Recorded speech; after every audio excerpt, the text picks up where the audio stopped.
Spider-Man 3. It was a long wait for this one, but I had pretty neutral expectations. I liked the first movie. I didn't think it was a cinematic masterpiece in any way, but for a superhero movie, it was well written, it was well acted, had great camera work, and special effects. It was good.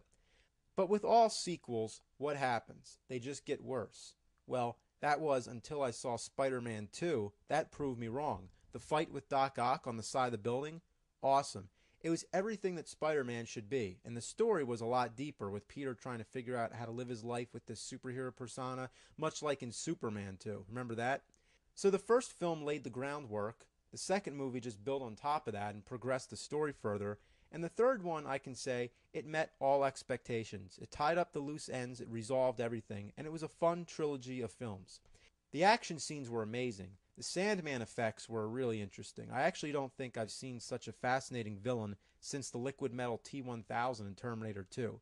I mean, just the way he shifts shapes, and I remember one part where Spider-Man sweeps out his legs and the rest of the body just collapses.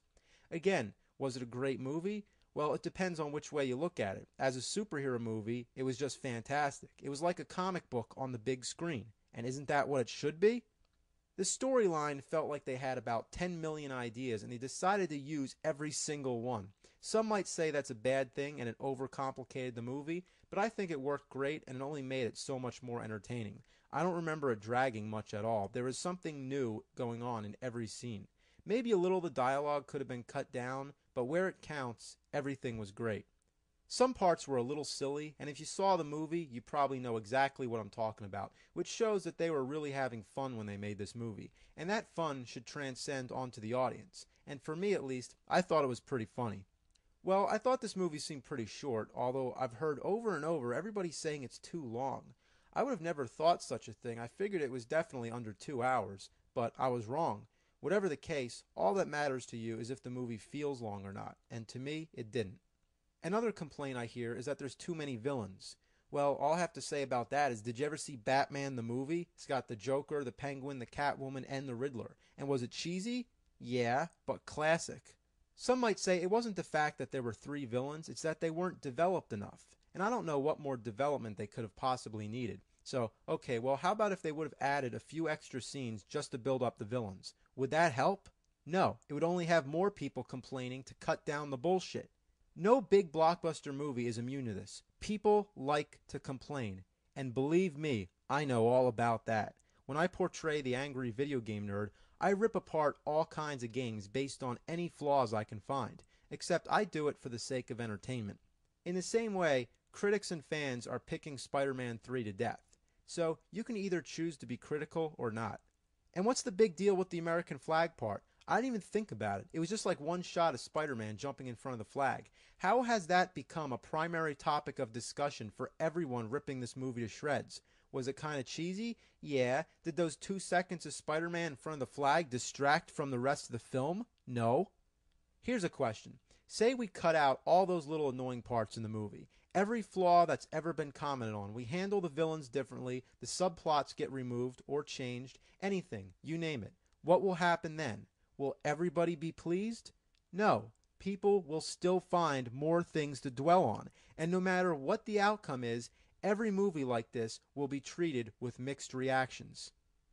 I can relate to the fact that it's impossible to please everyone. When I did my Angry Nerd review of the Atari 5200 console, it was a huge hit, but there were people who hated it for this reason.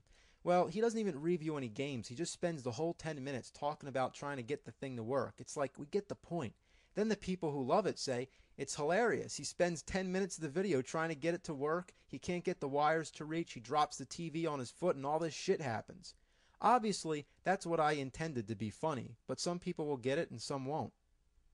And more ironically, and just to tie this whole thing in and not stray from the topic, my review of the Spider-Man games was definitely the same love and hate scenario. The people who hated it because, again, I didn't really go into detail about the games, and Spider-Man has such a big role in it. Then the people who love it, they love it because I finally get to interact with another character, and they can relate to having a buddy bossing you around while playing a game. That's something I could never accomplish as the nerd solo, but it's a big childhood pastime. And half of the joke was just seeing Spider-Man go out of character and just get all pissed off. Some liked it and some didn't. But anyway, that's all I have to say about Spider-Man 3. I just wanted to point out that everybody has different opinions, so there's no way I can guarantee that you'll like this movie, but I say check it out because I thoroughly enjoyed it and I think it was the most fun of the franchise. Should there be a Spider-Man 4? No, definitely not. Even though it's inevitable, I really wish they would hold off for a little while. Well, one thing, it was the finale of the series. There were no loose ends, it resolved everything over the arc of 3 films. It's a great trilogy, and it should be left alone. Not to mention, this one will be really hard to top. But you know what I do want? Evil Dead 4. Please, Sam Raimi, don't do Spider-Man 4. Do another Evil Dead with Bruce Campbell. We are craving it, man. I know there's a remake planned, but no Bruce. So come on, Evil Dead 4.